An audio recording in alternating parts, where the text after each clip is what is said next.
بسم اللہ الرحمن الرحیم۔ شروع اللہ کے نام سے جو بحد مہربان نہایت رحم والا ہے۔ وَلَا يَحْزُنكَ قَوْلُهُمْ إِنَّ الْعِزَّةَ لِلَّهِ جَمِيعًا هُوَ السَّمِيعُ الْعَلِيمُ۔ اور آپ کو ان کی باتیں غم میں نہ ڈالیں، یعنی ان کے کفریات سے مغموم نہ ہوں، کیونکہ علم و حفاظت مذکورہ کے علاوہ تمام قسم کا غلبہ اور قدرت بھی خدا ہی کے لیے ثابت ہے۔ وہ اپنی قدرت سے حسب وعدہ آپ کی حفاظت کرے گا، اور ان کی باتیں سنتا ہے اور ان کی حالت جانتا ہے۔ وہ آپ کا بدلہ ان سے خود لے لے گا۔ ألا إن لله من في السماوات ومن في الأرض وما يتبع الذين يدعون من دون الله شركاء۔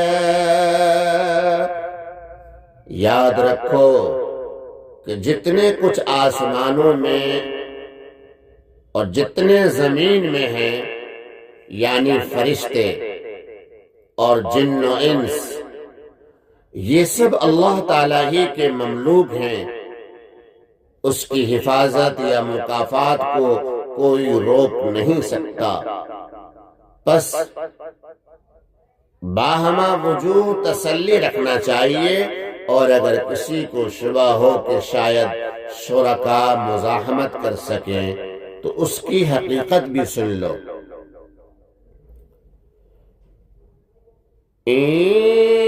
يتبعون إلا الظن وإن هم إلا يخرصون۔ جو لوگ اللہ تعالیٰ کو چھوڑ کر دوسرے شرکا کی عبادت کر رہے ہیں، خدا جانے کس چیز کا اتباع کر رہے ہیں، یعنی ان کے اس عقیدے کی کیا دلیل ہے؟ حقیقت تو یہ ہے کہ کچھ بھی دلیل نہیں، محض بے سند خیال کا اتباع کر رہے ہیں اور محض خیالی باتیں کر رہے ہیں۔ پس واقع میں ان میں صفات الوہیت کے مثل علم، قدرت وغیرہ نہیں ہیں، پھر ان میں احتمال مزاحمت کی کب گنجائش ہے؟ هو الذي جعل لكم الليل لتسكنوا فيه والنهار مبصرا إن في ذلك لآيات لقوم يسمعون۔ وہ اللہ تعالیٰ ایسا ہے جس نے تمہارے لیے رات بنائی تاکہ تم اس میں آرام کرو، اور دن بھی اس طور پر بنایا کہ بوجہ روشن ہونے کے دیکھنے بھالنے کا ذریعہ ہے۔ اس بنانے میں دلائل توحید ہیں ان لوگوں کے لیے جو تدبر کے ساتھ ان مضامین کو سنتے ہیں۔ مشرکین ان دلائل میں غور نہیں کرتے اور شرک کی باتیں کرتے ہیں۔ قالوا اتخذ الله ولدا سبحانه هو الغني له ما في السماوات وما في الأرض۔ چنانچہ وہ کہتے ہیں نعوذ باللہ، اللہ تعالیٰ اولاد رکھتا ہے۔ سبحان اللہ، کیسی سخت بات کہی۔ وہ تو کسی کا محتاج نہیں اور سب اس کے محتاج ہیں۔ اسی کی ملک ہے جو کچھ آسمانوں میں ہے، اسی کی ملکیت، اسی کی ملک یعنی اسی کا قبضہ، اسی کی ملک ہے جو کچھ آسمانوں میں ہے اور جو کچھ زمین میں ہے۔ پس سب مملوک ہوتے، سارے کے سارے مملوک ہوئے اور وہ مالک ہوا، پس ثابت ہوا کہ کمالات میں کوئی اس کا مشارک و مجانس نہیں ہے۔ پس اگر اولاد کو اللہ تعالیٰ کا مجانس یعنی ہم جنس کہا جائے تو مجانست باطل ہو چکی، اور اگر غیر مجانس کہو تو ناجنس اولاد ہونا عیب ہے، اور عیوب سے اللہ تعالیٰ کی ذات پاک ہے، جیسا سبحانہ میں اس طرف اشارہ بھی ہے۔ پس اولاد کا ہونا مطلقاً باطل ہو گیا۔ ہم نے جو نفی اولاد کا دعویٰ کیا تھا اس پر تو ہم نے دلیل قائم کر دی ہے، اب رہا تمہارا دعویٰ۔ إن عندكم من سلطان بهذا أتقولون على الله ما لا تعلمون۔ سو تمہارے پاس بجز بیہودہ دعویٰ کے اس دعویٰ پر کوئی دلیل بھی نہیں، تو کیا اللہ تعالیٰ کے ذمے ایسی بات لگاتے ہو جس کا تم کسی دلیل سے علم نہیں رکھتے؟ آپ ان کا مفتری ہونا ثابت کر کے اس افتراء کی وعید سنانے کے لیے قل ان الذين يفترون على الله الكذب لا يفلحون، فرما دیجئے کہ جو لوگ اللہ تعالیٰ پر جھوٹ افتراء کرتے ہیں جیسے مشرکین، وہ کبھی کامیاب نہ ہوں گے۔ اور اگر کسی کو شبہ ہو کہ ہم تو ایسوں کو دنیا میں خوب کامیاب اور آرام و راحت میں پاتے ہیں، تو جواب یہ ہے متاع فی الدنیا ثم الینا مرجعهم ثم نذیقهم العذاب الشدید بما كانوا یکفرون، کہ یہ دنیا میں چند روزہ تھوڑا سا عیش ہے جو بہت جلد ختم ہوا جاتا ہے، پھر مر کر ہمارے ہی پاس ان کو آنا ہے، پھر آخرت میں ہم ان کو ان کے کفر کے بدلے سزائے سخت کا مزہ چکھا دیں گے۔ وَاتْلُ عَلَيْهِمْ نَبَأَ نُوحٍ إِذْ قَالَ لِقَوْمِهِ يَا قَوْمِ كَانَ كَبُرَ عَلَيْكُمْ مَقَامِي وَتَذْكِيرِي بِآيَاتِ اللَّهِ فَعَلَى اللَّهِ تَوَكَّلْتُ